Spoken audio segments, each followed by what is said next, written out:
예, 꿈쟁이 요셉이잖아요. 요셉이 뭐 자처해서 꾼 것도 아니고 또 뭐 꿈의 사람도 아니에요. 네. 뭐 비전을 꿈꾸고 그런 사람 아니에요. 그냥 철부지, 아버지 사랑 많이 받고 형들의 좀 미움을 받았던 그런 소년이었는데 뭐 난데없이 하나님이 꿈을 주시는 바람에 꿈의 사람이라기보다는 꿈에 끌려다닌 사람. 예? 그래서 오늘 주제도 지난 시간에는 꿈 때문에 팔려갔잖아요. 네, 때문에 팔려갔는데 또 그 인생이 그 꿈을 따라가는 인생, 꿈이 그의 인생을 끌고 가는 그런 삶이었다는 것을 이 주제에 우리가 담을 수가 있습니다.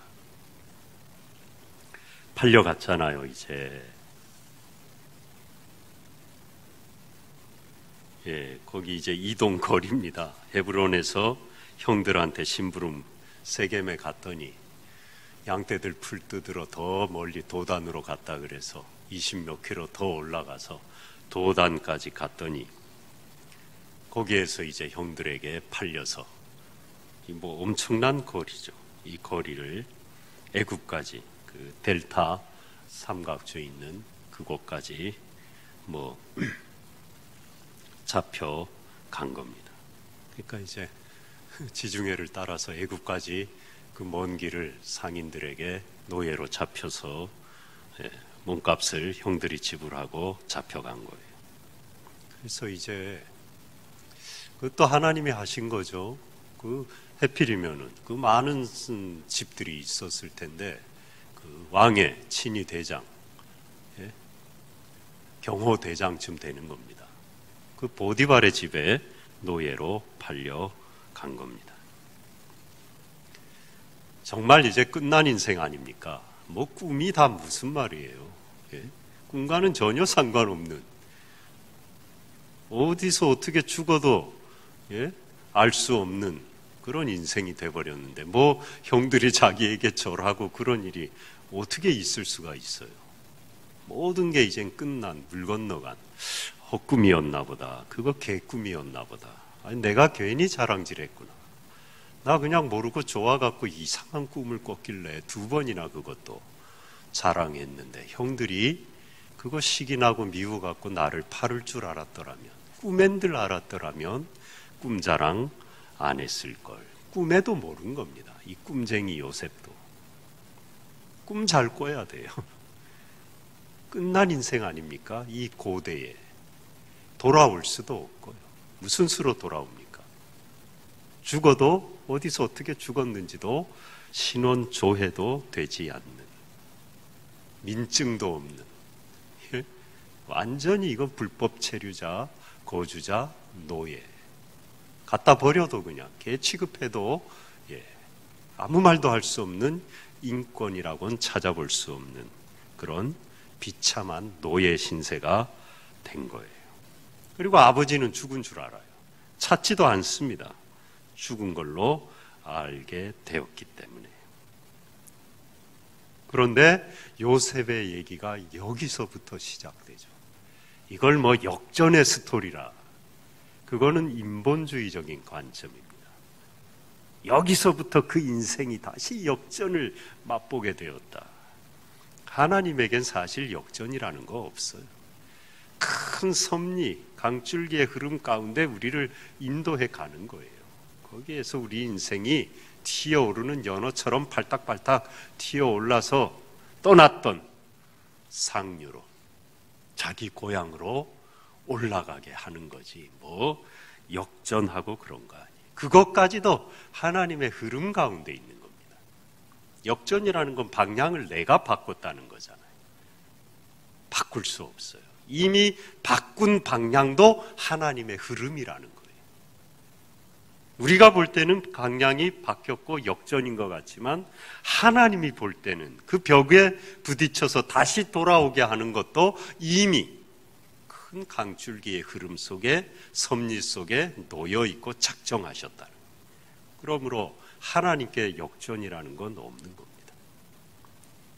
어찌 됐건 쉬운 말로, 우리말로 하면 끝난 인생 같은 요셉이 여기에서 역전이 시작되는데 할 수 없이 그건 역전이라 그러는 거예요. 하나님의 작정 속에 그 인생을 인도하는데 함께 하십니다. 광야 가운데, 어렵고 힘든 가운데 함께 하는 거 정말 귀하잖아요. 정처 없이 가는 인생길에 누군가 옆에 있어주기만 해도 힘이 되는데, 그것도 바위와 같은 흔들리지 않는, 변하지 않는 약속을 반드시 이루시는 하나님이 함께 하신다. 내 옆에 계신다. 그게 요셉의 인생이죠. 그리고 이 오늘 본문 앞에 보면은 그 하나님이 함께 하신다, 동행하신다, 임재하신다, 그걸 두 가지로 크게 우리가 정리해 보고 받아들일 수가 있죠. 형통했다. 읽지는 않았어요. 기니까. 다 아시는 스토리입니다. 3절에, 2절에도 나오고요. 나오죠. 형통한 자.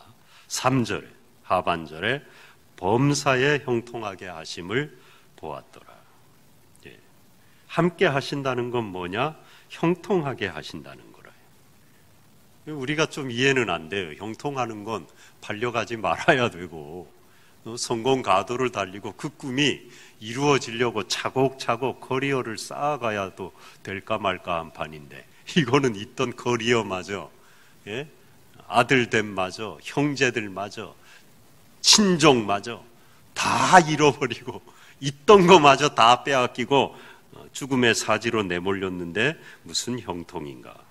성경이 말하는 형통, 오늘 이 요셉 얘기가 말하는 형통은 어려움이 하나도 없는 그런 꽃길만 걷는 형통이 아니고, 손도 안 댔는데 문이 그냥 덜커덕 열리는 그런 형통이 아니고, 어려운데 가는 곳마다 문이 막아서는데 주님이 나 혼자 낑낑거리고 아무리 그걸 따볼라 그러고 열라 그러고 막힌 이 문을 못 여는데 주님이 오셔가지고 내가 열어주마.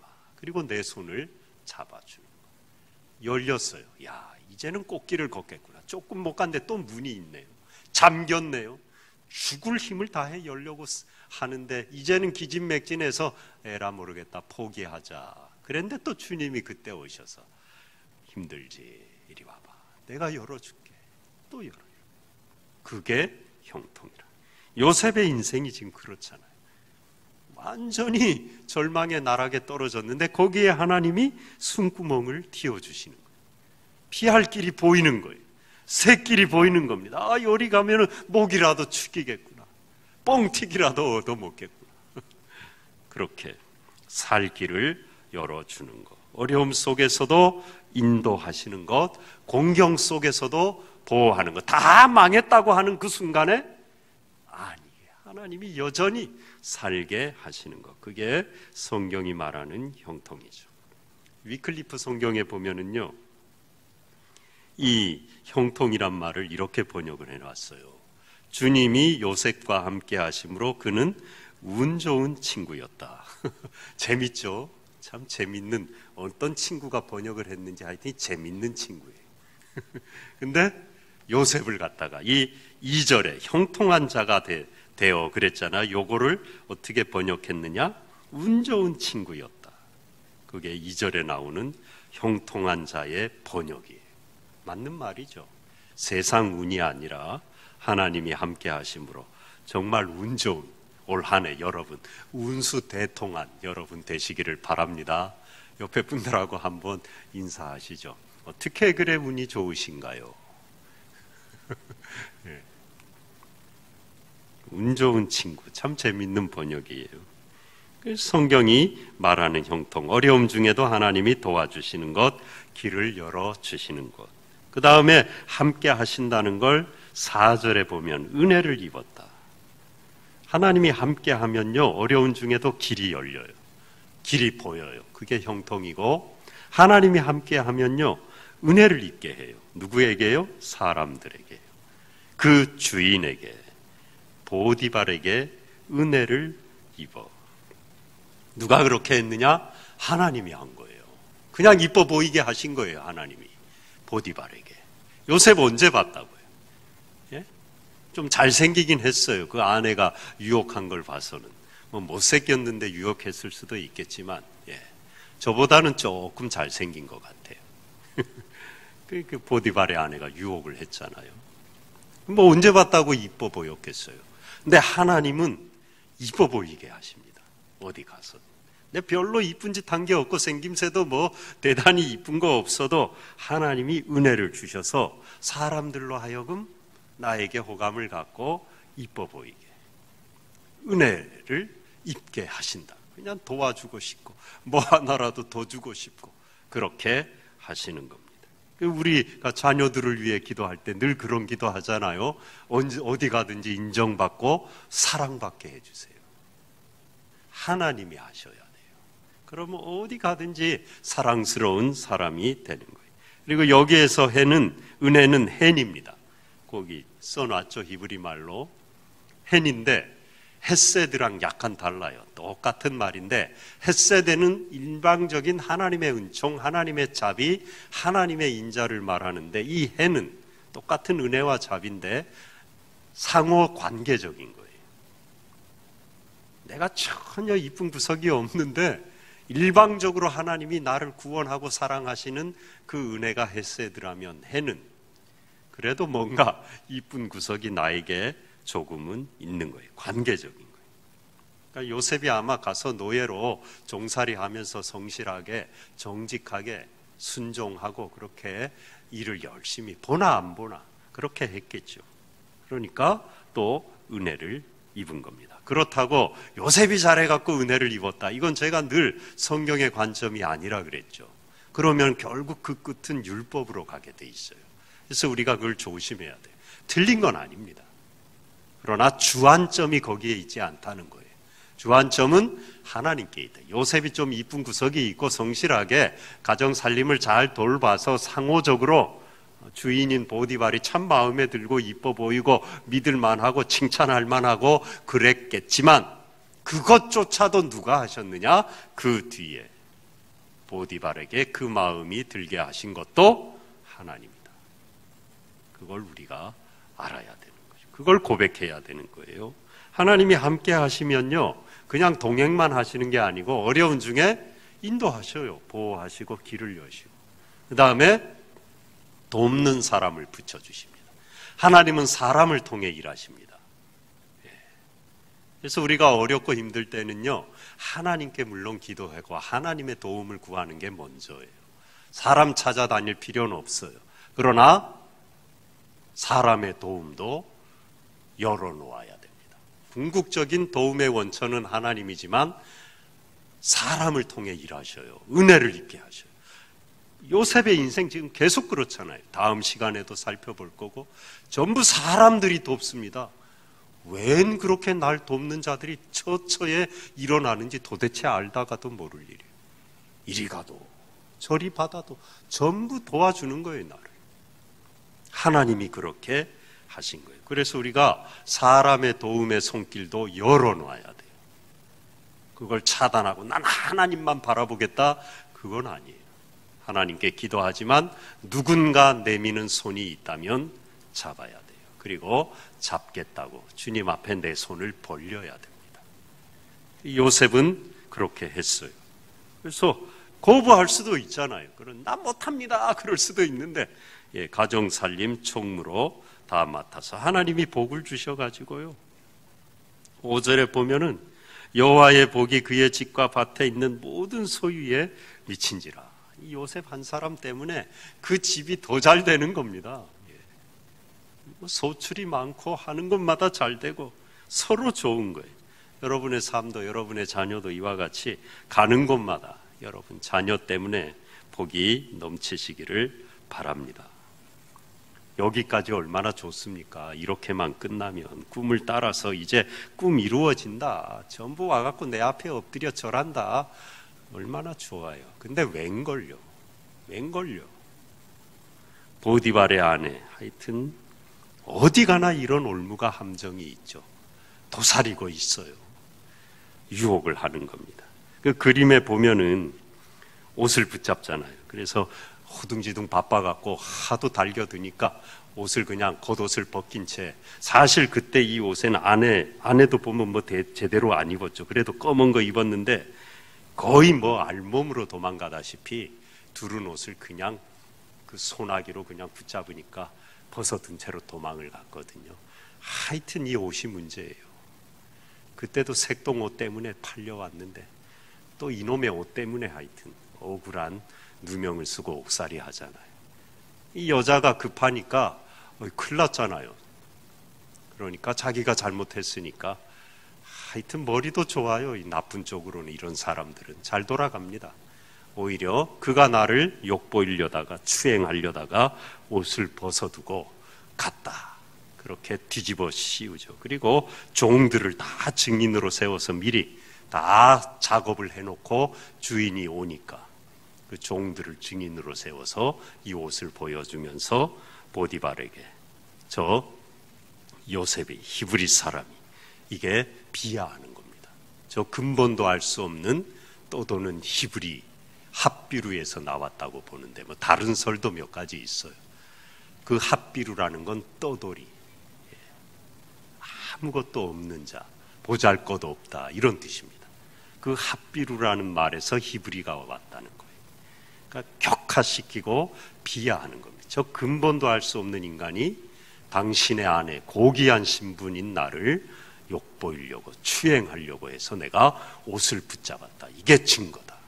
그냥 온팡 뒤집어 쓴 거예요. 그런데 그렇게 억울한 누명을 쓴 이유가 요셉이 그 여자의 유혹을 뿌리쳤기 때문이잖아요. 그 유혹을 뿌리친 두 가지 이유가 요셉의 입을 통해서 9절에 나오고 있습니다. 이 집에는 나보다 큰 이가 없으며 주인이 아무것도 내게 금하지 아니하였어도 금한 것은 당신뿐이니 당신은 그의 아내임이라. 요셉이 믿음만 좋고요, 하나님 때문에 죄를 안 지은 게 아니라 신의를 지키고 있습니다. 이게 귀한 거죠. 주인이 나에게 그렇게 잘했는데, 가정 모든 걸 다 맡겼는데, 그 종들까지도 다 내 손아귀에 불이라 그랬는데 딱 하나, 당신, 내 주인의 아내인 당신만 금했습니다. 접근 금지 명령을 내렸습니다. 당신은 내 마음대로 할 수 없습니다. 그 주인 때문에 나는 당신의 청을 들어줄 수 없습니다. 보디발의 은혜를 기억한 거죠. 그 신의를 지킨 겁니다. 이 젊은 청년 혈기왕성한데 그리고 얼마나 외로웠겠습니까, 여러분? 그 먼 곳에 가족 어느 한순간 다 잃어버리고 정처 없는 떠돌이 인생이 되어서 이역만리에 왔는데 누가 하나 알아줍니까? 얼마나 외로웠겠어요. 근데 아름다운 여인이 자기를 유혹하니요. 이게 까딱하면 넘어가기 쉽죠. 밥이라도 같이 먹고. 그리고 고귀한 신분이잖아요. 머리가 좀 돌아가는 사람이라면 이 끈을 붙들라는 뜻인가 하나님이? 이 여자를 통해서 내가 높은 자리에 올라서 내 일가족이 내 꿈대로 내 앞에 와서 절하는 일이 생길 것. 지금 이 요셉의 상황으로는 도대체 높은 자리에 올라갈 수 없잖아요. 고작해야 가정 총무밖에 더 됩니까? 그건 누가 알아줍니까? 그러니까는 얼핏 우리가 생각한다면 이건 하나님이 주신 거다. 붙들어야지. 그렇게 생각할 수도 있어요. 근데 요셉은 그렇지 않아요. 왜 그랬느냐? 보디발의 신의를 지키기 위해서. 그 다음에 더 중요한 것. 이 큰 악을 행하여 하나님께 어찌 내가 죄를 지으리까? 하나님 앞에 신실한 거예요. 하나님이 보고 계시다는 거죠. 나는 하나님을 믿는 사람이라는 거예요. 그래서 하나님 앞에 죄를 지을 수 없다. 내 주인에게 받은 그 은혜를 생각하면 나는 당신 옥자락 하나도 건드릴 수 없다. 신의를 지키겠다. 참 훌륭해요. 요셉이 철부지고 자랑하고 형들 고자질 해대고 그런 면도 있었지만요, 원래 마음 중심이 충성스러운 사람이에요. 갑자기 이렇게 바뀝니까? 사람이 아닙니다. 물론 그래서 하나님이 요셉을 택했다. 그건 또 인본주의가 되는 거예요. 아니에요. 부족한 거 많아요. 그러나 하나님이 택하기로 했는데 요셉이 그런 사람이었어요. 신의를 지키는 옥살이하고 이거 지금 목이 달아날 수도 있는 겁니다. 그 당시에 이 특별히 종이요, 노예가 주인의 아내를 건드리잖아요. 그러면은 사형이에요. 최소한 코나 귀 같은 신체에 회를 가했어요. 또 태장을 1000대 때렸어요. 1000대 맞으면요 거의 죽으라는 얘기입니다. 1000대 맞고 살 사람 별로 없습니다. 그때 뭐 병원이 있기로 해요. 치료제가 있기로 해요. 심지어는 사형까지 시켰어요. 그런데 감옥에 보낸 거 이거 잘 없는 일이에요. 그 좋은 주인의 사랑을 기억하고 신의를 지킨 겁니다. 그리고 하나님께 죄를 지으면 안 되니까 그걸 지킨 거예요. 19절에 보면은요, 이 여자가 아내가 이렇게 모함하고 증거로 그 옷을 들이밀면서 당신의 종이 내게 이같이 행하였다 하는 말을 듣고 심히 노했다 그랬는데, 아마 요셉에게 그렇게 노했다면요 사형시켰을 수도 있고 더 큰 벌을 내릴 수 있는데, 학자에 따라서는 이거를 행실이 평소에도 그렇지 않았겠어요? 갑자기 그럽니까? 남편이 그걸 왜 모르겠습니까? 이 여자가 행실이 바르지 않다는 거 알고 있었을 거 아니에요. 늘 조심했겠죠. 그러니까 또 요셉을 알잖아요. 예? 신뢰하고 가정 살림을 다 맡길 정도로 신뢰하니까 요셉이란 사람을 알잖아요. 그럴 사람이 아니라는 거예요. 그러니까 이걸 노했다는 게 아내에게 굳이 노한 건 아니어도 요셉에게 노한 건 아니라 그렇게 볼 수도 있어요. 그리고 40장 4절에 보면은요, 친위 대장이 요셉에게 그들을 수종들게 하며, 이제 감옥에 갔잖아요. 그래도 이 죄질에 비하면 경미한 처벌이에요. 억울한 누명이긴 하지만 어쨌든 죄를 뒤집어 썼으니까요. 그런데 거기에 모반죄로 잡혀 들어온 술 맡은 관원장, 떡 맡은 관원장, 다음 주에 이제 살펴볼 텐데, 그 관원장들을 수종 드는 일을 누구에게 맡겼느냐? 요셉에게 맡겼는데, 그걸 맡긴 사람이 감옥 간수장이 아니에요. 원래 주인이었던 보디발 친위 대장이 감옥에 가 있는 노예, 죽거나 말거나 기억도 못할 판인데 끝까지 뒤를 봐주고 있는 거예요. 섬기도록 귀한 일을 맡겨준 걸 보디발이 한 거예요. 무슨 얘기입니까? 알고 있었다는 거죠. 할 수 없이 증거가 있고 또 아내 체면이 있고 하니까, 또 집안 망신이니까 아내가 그렇게 행실이 그렇다고 할 수도 없잖아요. 그러니까는 뒤집어 쓴 거 다 알지만 경미한 감옥에 보내놓고는 뒤를 봐준 겁니다. 내가 알고 있다. 너 억울한 누명 썼지. 내가 너 도와주마. 끝까지 은혜를 베풀고 있는 거예요. 그렇게 해서 유혹을 뿌리치고, 문제는요, 뿌리쳤는데 그럼 잘 돼야죠. 상을 받긴커녕 억울한 누명을 쓰고 목숨을 걸고 지금 이 유혹을 뿌리친 건데, 예? 변명 한마디 못하는 이 상황이 된 건데 옥에 갇히니까 이건 뭐 도대체 감당할 길이 없는 거죠. 그런데 하나님은 거기에서도 함께 하시죠. 요셉의 인생, 꿈을 따라서, 그가 뭐 따라간 건 아니에요, 굳이. 그러나 꿈이 그를 인도한 건 사실이에요. 그리고 또 그가 자처해서 꿈꾸고 따라간 건 아니지만 어떤 모양이 되었던 그 꿈 때문에 지금 끌려가는, 따라가는 인생인 겁니다. 그래서 이제 감옥에 갔잖아요. 아까처럼 은혜를 주시고 함께 하시는데 이게 더 확대됩니다. 그래서 21절에 보면 인자를 더하사, 더했대요. 더해야죠. 우리 상황이 더 나빠지면 하나님도요, 인자를 더하십니다. 왜? 상황이 더 나빠졌으니까. 내가 더 힘드니까 더 힘든 만큼 하나님도 더 일하셔요.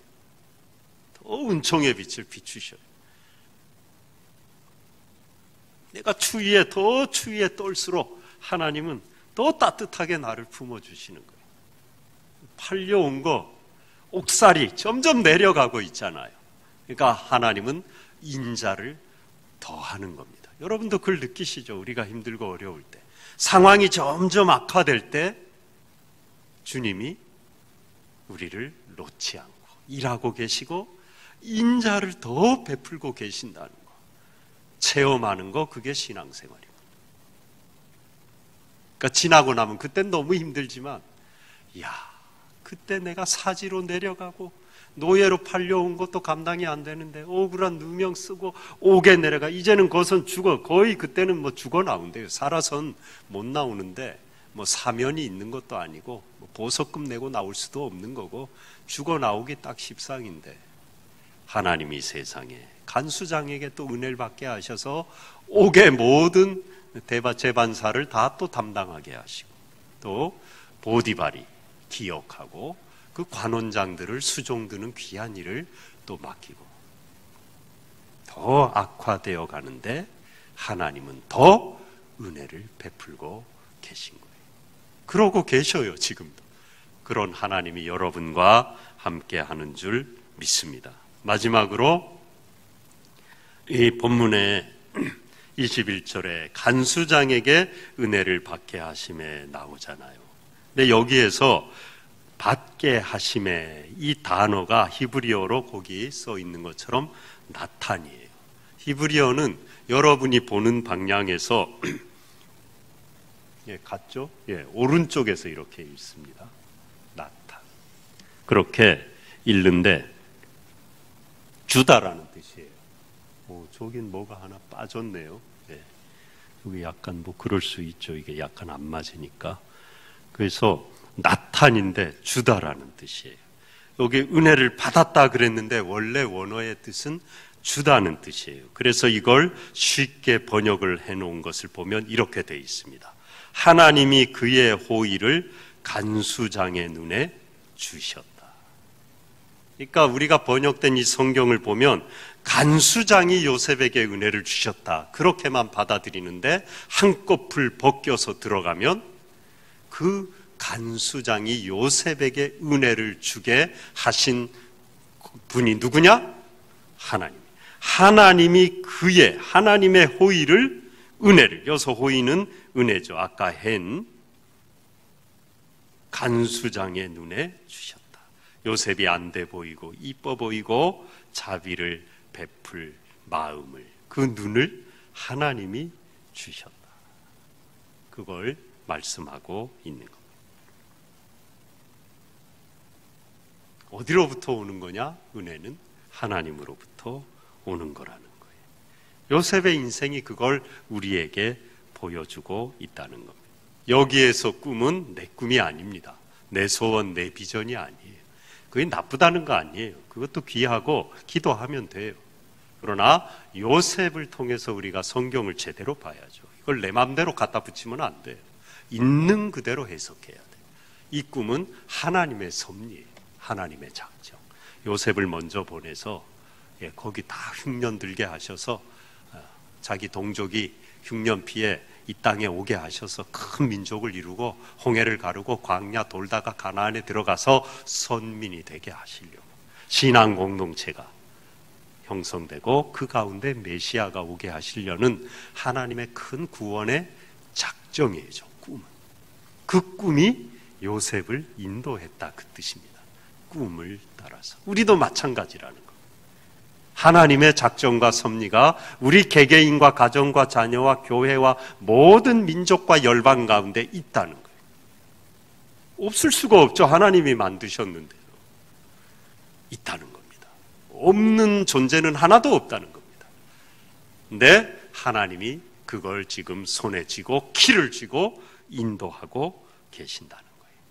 그리고 그것은 반드시 이루어진다는 겁니다.